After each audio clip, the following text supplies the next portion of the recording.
Bonjour à tous. Nous nous retrouvons pour la suite de nos aventures astrologiques, de nos lectures, de nos observations intérieures aussi.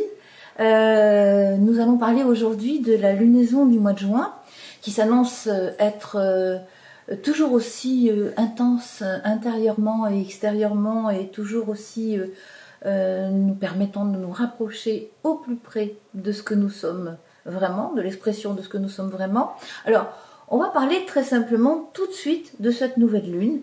La nouvelle lune commence au mois de mai, elle commence le vendredi 19 mai. Je vais vous donner l'heure à laquelle elle commence. Elle commence à 16h54 heure de Paris. Et cette nouvelle lune démarre à la fin du Taureau, à 28,25 du Taureau, exactement, on est là sur la fin du Taureau, et elle se charge encore de l'énergie uranienne de transformation, de révélation, de libération, et Vénus, planète maîtresse du Taureau, se trouve en Cancer et nous questionne sur la façon dont nous vivons notre présence au sein de la matrice. Je dirais que la matrice que nous faisons vivre tous ensemble, la matrice, c'est-à-dire le type de réalité dans lequel nous évoluons, cette matrice-là, eh bien, elle est évolutive au même titre que nous-mêmes. Et c'est au travers de notre propre transformation que cette matrice se respire, évolue et se révèle. Alors, j'ai vraiment envie qu'on rentre profondément dans cette notion-là, à la fois de responsabilité et de participation. La matrice n'est pas juste une enveloppe dans laquelle nous sommes contenus comme un embryon serait contenu dans un utérus. La matrice, c'est aussi la trame que nous faisons respirer par la façon dont nous accueillons l'énergie qui nous traverse, la façon dont nous la restituons, c'est-à-dire nous faisons partie de cette trame de réalité que nous sommes en train de faire vivre, vibrer et manifester ensemble. Et c'est au travers donc de notre vie et de nos histoires et de notre façon de résoudre nos propres histoires que cette trame réagit, vibre, évolue et nous permet aussi tous ensemble d'avoir accès à un niveau de réalité plus élaboré, en tout cas plus libre, avec une qualité de créativité plus ample. Alors, je reviens à ce thème de nouvelle lune parce que je vais essayer d'approfondir ce que j'entends par ce que je viens de vous dire, qui est assez abstrait, je dois le reconnaître. En fait, dans cette nouvelle lune, nous nous rendons compte que la nouvelle lune, soleil, lune, fin Taureau, se retrouve en aspect dissonant avec Saturne et en aspect harmonieux avec Pluton. Alors, qu'est-ce que ça veut dire ça? Pluton étant, comme au moment de la lunaison dernière, toujours en aspect dissonant avec l'axe des nœuds lunaires et en aspect dissonant avec Mars. Ce qui veut dire quand même que les problématiques que nous avons rencontrées au cours de la lunaison précédente, c'est-à-dire comment nous gérons nos conflits, comment nous gérons nos différences, comment nous gérons notre rapport entre notre part d'ombre et notre part de lumière, comment nous gérons les problématiques karmiques que nous portons et que nous répétons dans nos vies, comment nous allons trouver des solutions pour nous libérer en tout cas de cette dualité, de cette division intérieure. Alors, donc je disais, cette nouvelle lune qui fait un aspect dissonant avec Saturne et un aspect harmonieux avec Pluton nous dit si nous nous connectons à notre âme, c'est-à-dire à notre essence, à la part de nous qui est intemporelle, à la part de nous qui n'est pas mortelle et qui est en quête d'unité, qui est en quête d'épousailles entre notre être incarné et notre essence, notre âme, vous l'appelez comme vous voulez. Cette part de nous qui est vraiment intemporelle et qui est aimantée, et qui aimante notre part incarnée, marque, je dirais, le départ de l'humanité que nous sommes en train d'accueillir pour la civilisation que nous ouvrons. Je veux dire par là, notre âme est magique, dans le sens où elle est omniprésente, omnipotente, et qu'elle est dans la connaissance immédiate. Elle est magique dans le sens aussi où tout est interconnecté d'âme à âme dans le monde des âmes. C'est-à-dire quand une âme bouge, les autres âmes le savent. Quand une âme évolue, les autres âmes peuvent profiter de ce mouvement qui a été provoqué par cette âme en évolution. C'est-à-dire nous sommes tous dans une respiration interconnectée d'âme à âme, et l'âme sait, sent, parce qu'elle est connectée à la trame éthérique de la planète Terre.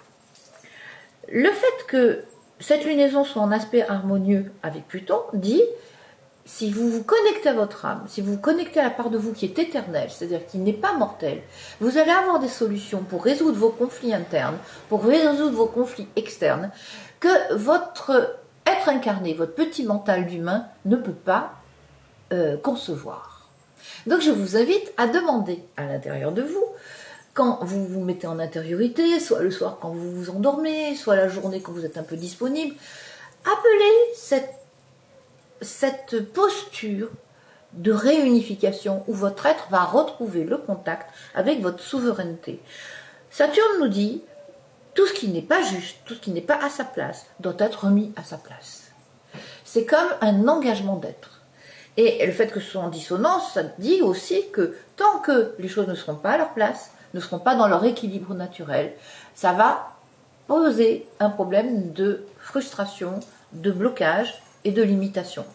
Mais dès que vous remettez les choses à leur place, la limitation se dissipe comme une bulle de savon. Et là, vous vous retrouvez avec votre unité qui restaure sa souveraineté et qui se met dans son axe pour oser être ce qu'il est de façon totalement naturelle. Je pense que certains sentiront ce que ça veut dire.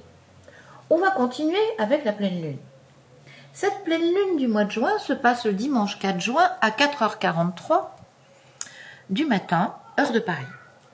Au moment de cette pleine lune, nous avons le soleil qui est en Gémeaux, la lune qui est en face en Sagittaire et qui fait un aspect dissonant avec Saturne. Encore une fois, Saturne fait partie de l'histoire dans cette lunaison. Saturne va nous poser la question de la justice, de la justesse, du fait d'ajuster de façon essentielle nos actions, nos réactions pour que les choses soient dans leur axe, pour que les êtres soient dans leur axe et pour que justice soit faite. Quand je dis justice, ça ne veut pas dire vengeance. Justice, ça veut dire juste nous revenons à notre place, nous nous mettons à notre place et nous nous mettons en respect de notre intégrité, de notre souveraineté, de ce que nous sommes vraiment au niveau de notre essence. Respect de notre essence, respect de l'essence de l'autre et disposer de manière au niveau de notre verbe, puisque l'axe Gémeaux-Sagittaire parle de l'esprit et parle du verbe. Et nous avons eu, il y a quelques mois, un passage de Mars qui a été rétrograde dans le signe du Gémeaux pendant quelques mois. Ce qui nous a invités à porter notre attention sur ce que nous faisons avec notre verbe et les effets que notre verbe a dans notre réel. Notre verbe, c'est-à-dire notre pensée, ce que nous pensons de nous, ce que nous croyons, ce que nous échangeons et comment nous échangeons les uns avec les autres. Aujourd'hui, nous sommes invités au cours de cette lunaison de voir le résultat du travail qui a dû être fait, de l'ajustement qui a dû être fait. Si votre verbe s'est ajusté, c'est-à-dire s'est mis en clarté, s'est mis juste en expression de l'être dans sa vérité, alors vous allez avoir l'occasion de remettre les choses à leur place pour que justice soit faite et que l'énergie soit réajustée, remise à sa place pour accomplir ce que nous sommes venus accomplir. Voilà un petit peu le thème de cette lunaison. Cette lunaison est assez drastique dans le sens où nous ne pouvons pas éviter d'être responsables de ce réajustement. C'est à nous de le faire et le réajustement, ce n'est pas fait par rapport à l'extérieur, c'est fait par rapport à l'intérieur. Retrouver notre souplesse intérieure, retrouver notre axe, nous remettre aux manettes et respecter la souveraineté de ce que nous sommes, l'intégrité de ce que nous sommes et de ce qu'est l'autre. Et dans ce sens-là, c'est comme ça que nous pouvons retrouver un lien les uns avec les autres qui permet à chacun de se déployer, de se révéler et je dirais de s'épauler dans ce mouvement-là. C'est peut-être un petit peu abstrait ce que je vous ai raconté aujourd'hui, mais laissez-vous simplement traverser par ces mots, car vous verrez que quelque part, ça parle très profondément de ce que vous êtes en train d'expérimenter. Voilà, je vous remercie beaucoup de votre écoute. L'histoire n'est pas dans les guerres externes, l'histoire elle est dans la résolution de nos divisions intérieures. Et si nous résolvons nos divisions intérieures, les guerres extérieures vont se fluidifier. Et voilà notre travail. À très bientôt pour la suite de nos explorations et de nos réflexions. Merci beaucoup pour vos réactions, merci beaucoup pour vos partages, merci pour vos likes, c'est comme ça que vous faites résonner cette chaîne et à très bientôt. Au revoir.